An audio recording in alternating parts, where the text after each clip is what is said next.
This past weekend was Holloway versus Oliveira 2. I'm going to go over every fight that happened and give the results, kind of give my opinion on what I think happened in each fight.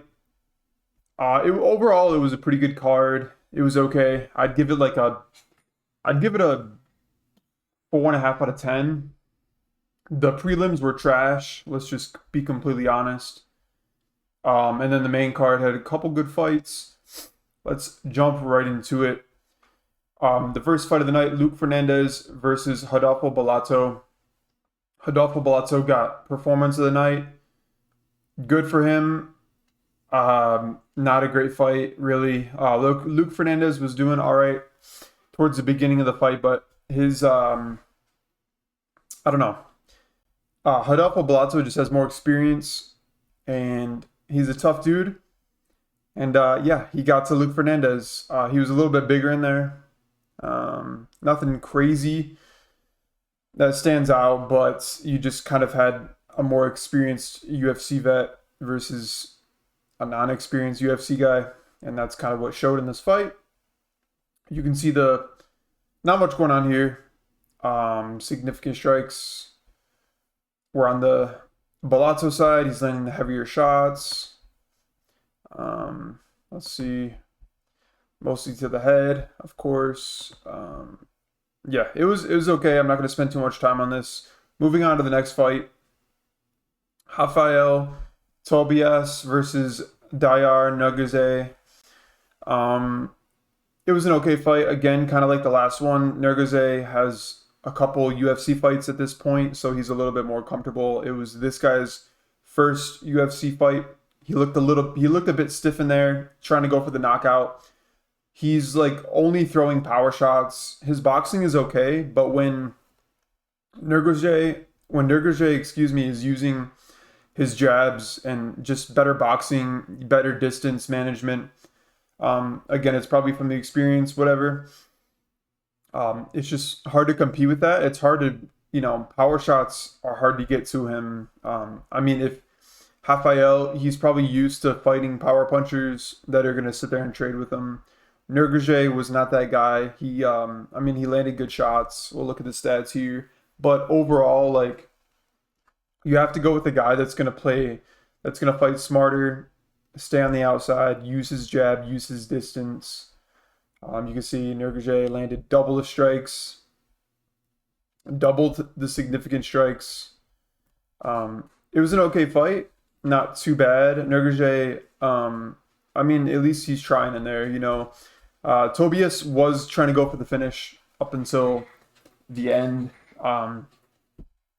Neither guy slowed down too much. Of course, you're gonna get tired towards the end of the fight, but neither guy like slowed down that was like really worrisome, which was pretty cool, especially from Tobias because he was throwing power shots. So, he was trying. He really was trying. You can see he landed a lot to the body. Yeah, good job, Nurgaze. He's okay. He's never going to be like a top contender, but he's going to beat dudes like this that are coming in the UFC or some of the guys outside of the top 15. He's going to beat fighters like that. Next fight, Sumadarji versus Jesus Aguilar.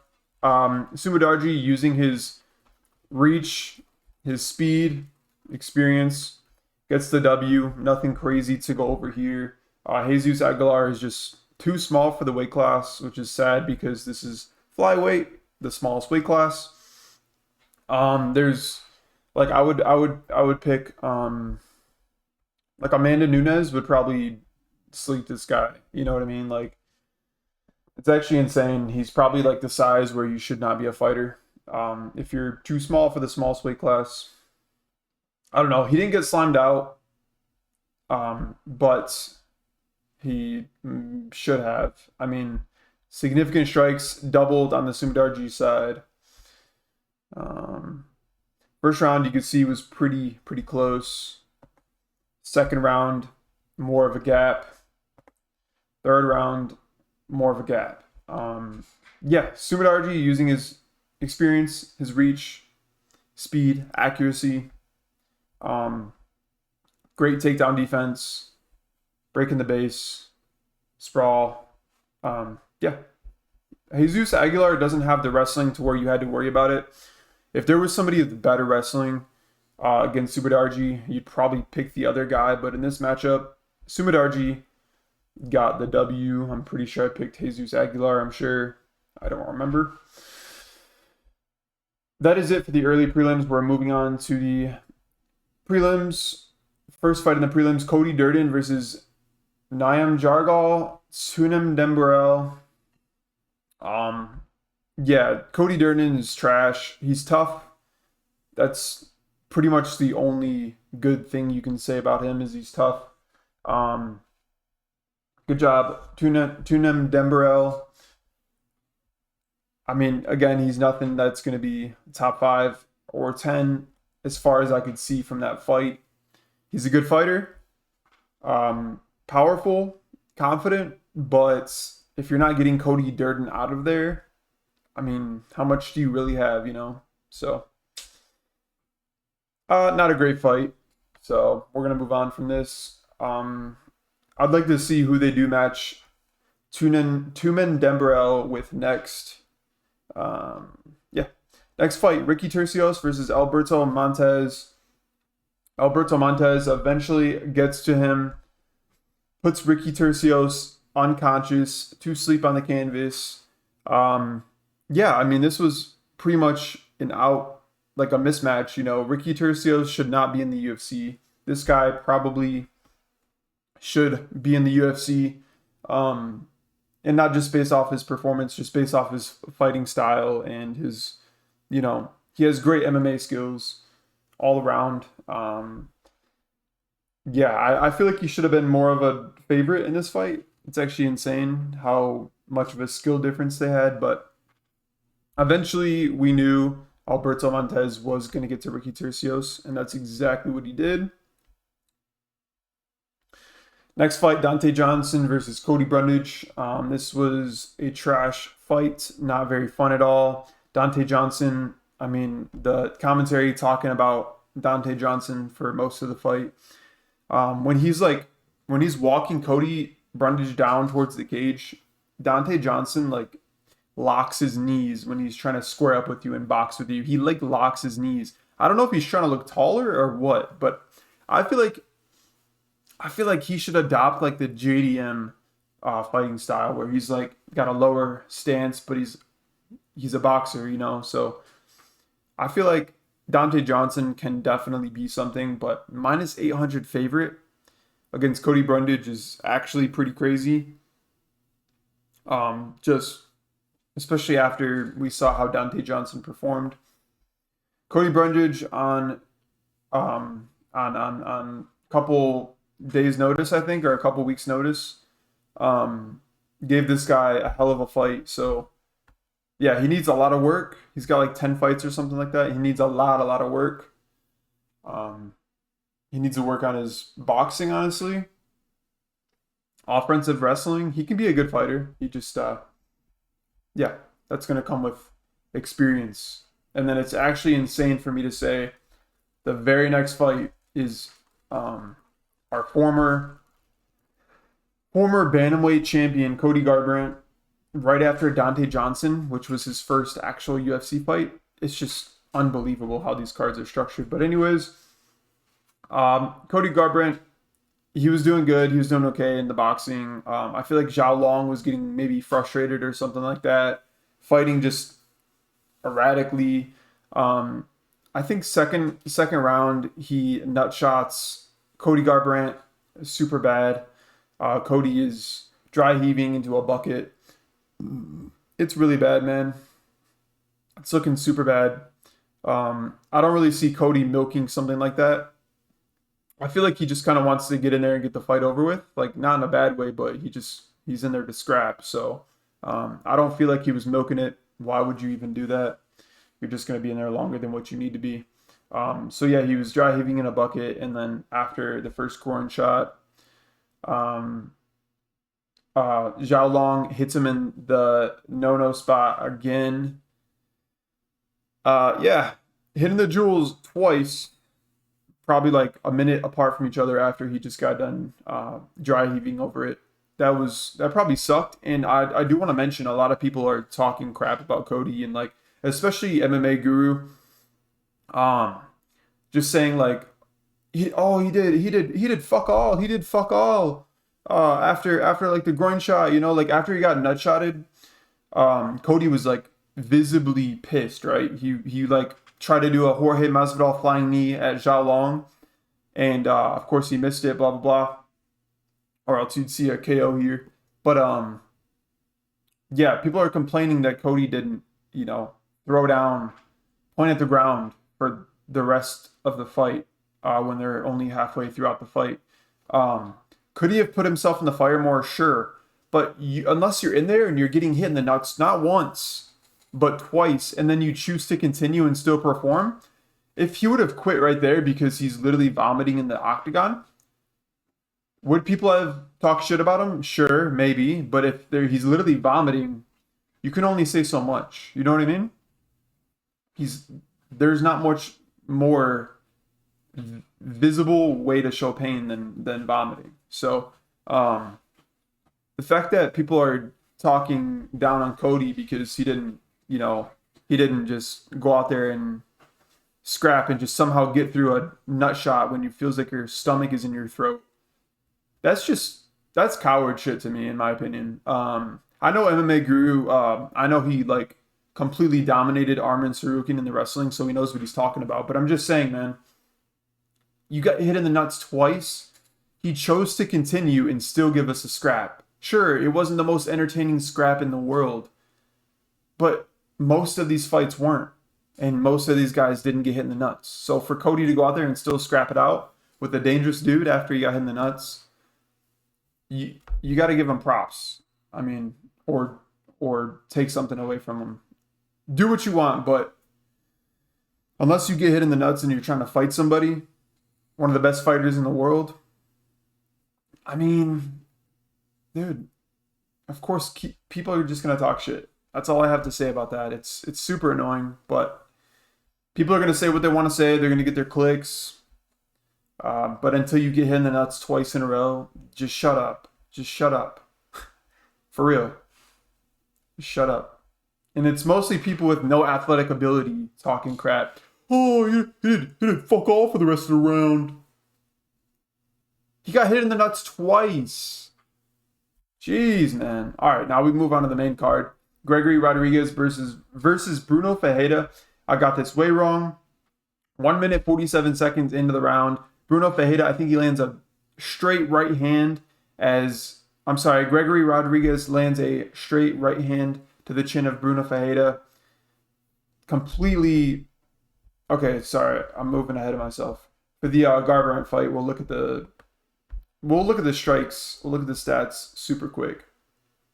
You can see Garbrandt 28 strikes, Zhao Long 70 strikes. Zhao Long 1 takedown, did nothing with it. Significant strikes, Zhao Long double the significant strikes.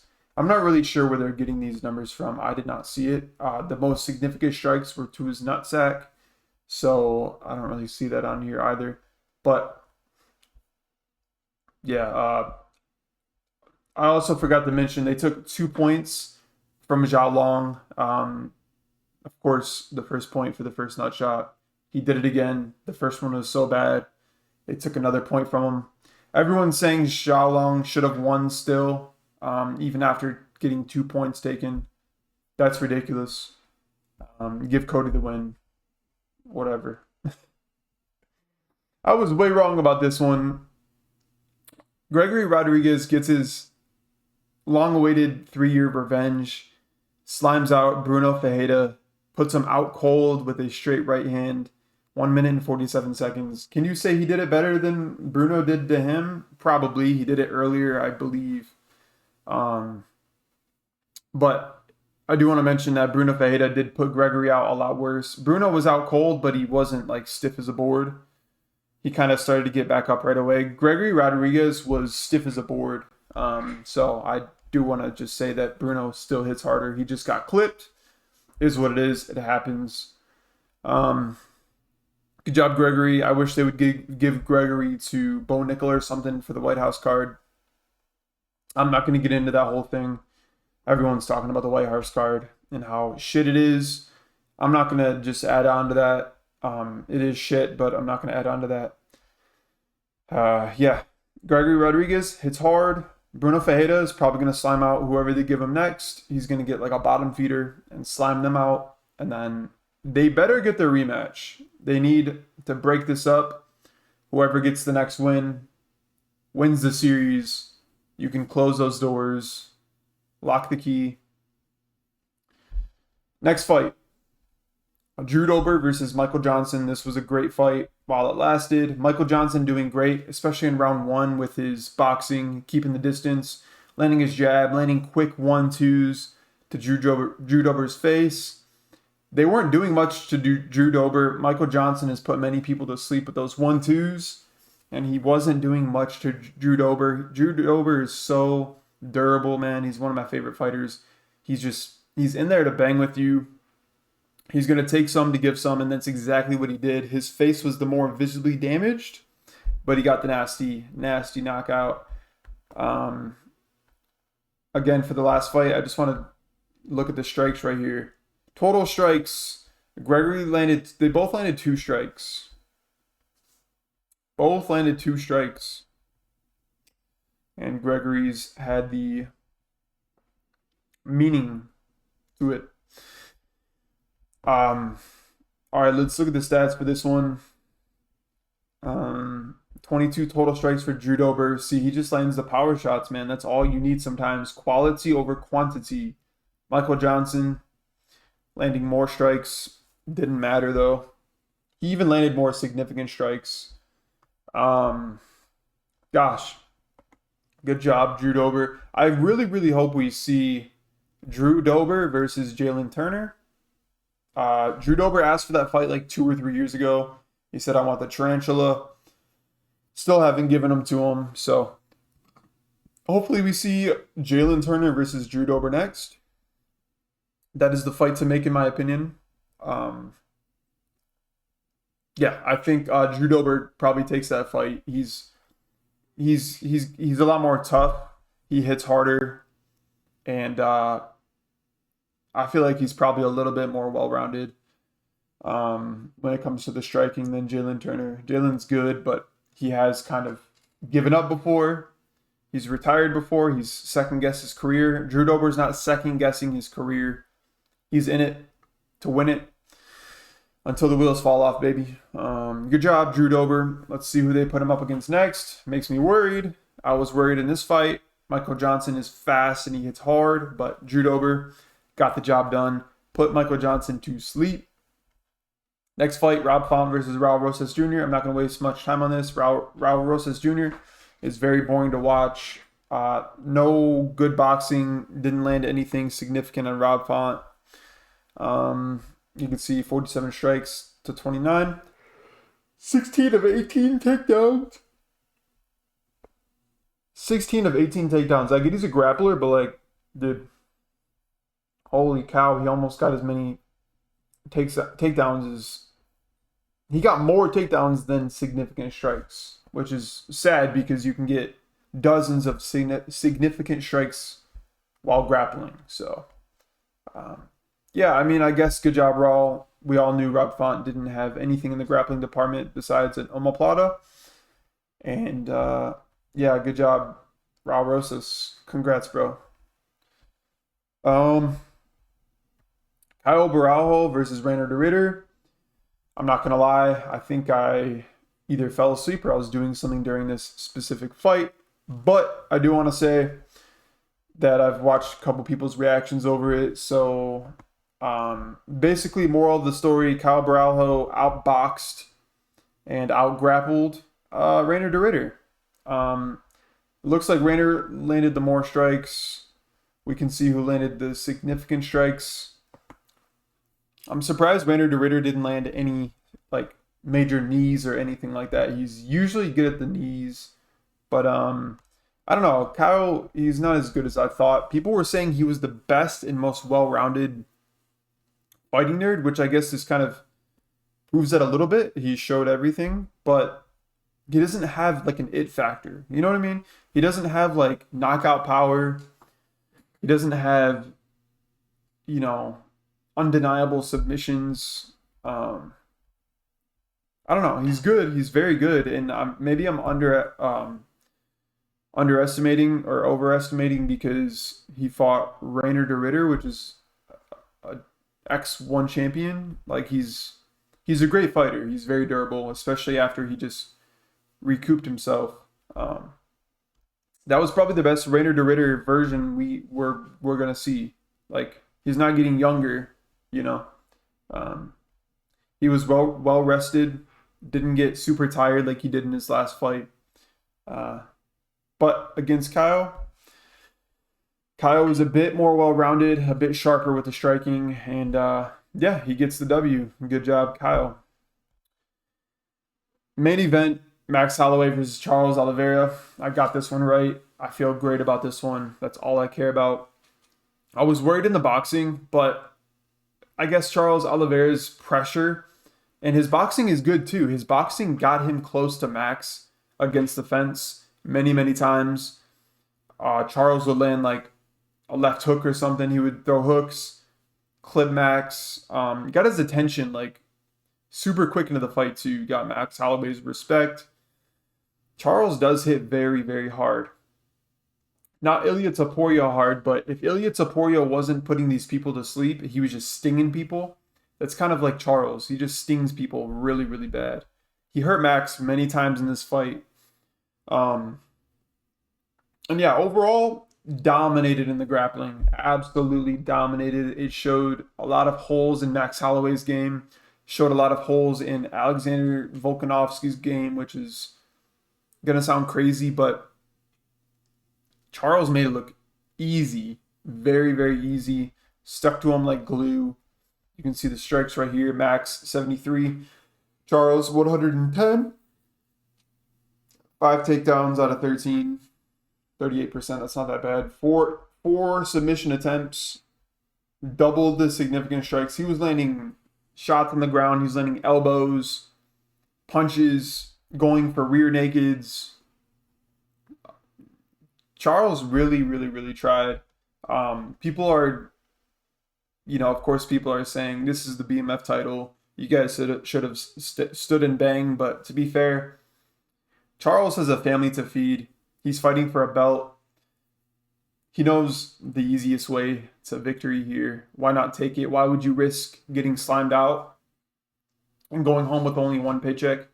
He made for sure he's going home with 2 paychecks. He should have got performance of the night, to be completely honest with you. Gregory got performance. Andrew Dober. And I feel like that should not have gone to Alberto. I feel like Charles Oliveira should have got performance. That was an amazing performance. Nobody has dominated Max Holloway like that. Nobody, not even Volk. Volk beat him up in the striking. So was Charles. Charles was beating him to every punch. Every punch he landed on Max's chin got his attention. It really got his attention, and he used the striking to get Max back against the fence. He would close the distance, grab him. As soon as he grabbed Max, he would either slam him or drag him down. Nothing he could do. Absolutely amazing and dominant performance from Charles Oliveira. Of course, we know who beats both of them any day of the week. Ilya Taporia. I don't see Charles. I hope he doesn't fight for a belt like the winner of Gaethje and Taporia. Taporia beats all of them. Let's just give Charles some fun fights. Let's give him some fun fights. And if he gets 1 or 2 more great wins, give him another title shot. But it just makes me nervous. I don't want to see him slimed out again, dude. I don't want to see that. Nobody wants to see that. We love Charles. That is it. Thank you guys so much for watching. Until the next one, we got fights coming up this weekend. Emmett versus, I forget. Yeah, stay tuned for those.